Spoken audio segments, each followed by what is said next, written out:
Hi, I'm Representative Jake Fye and a big-time Seahawks fan representing the 27th District in Tacoma.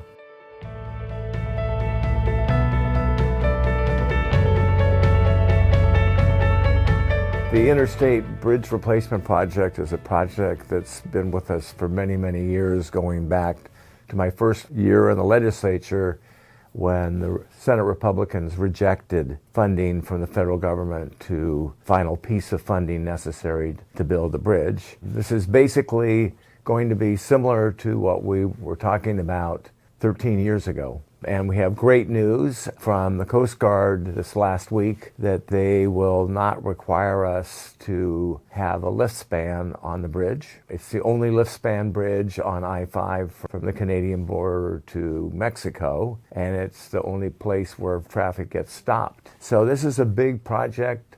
Portions of the bridge are over 100 years old, and the bridge is in a subduction zone. We've allocated money for this back in 2022, over $1 billion of Washington state funding, plus $1 billion of Oregon state funding, and we have $2 billion in funding from the federal government, with more hopefully on the way. So this is a big deal. It'll be a toll bridge so that we can make up the full cost of the bridge. This is great news because we're able to move ahead and hopefully in the next few months issue our first contract, which would be related to actually constructing the bridge. It's a big project.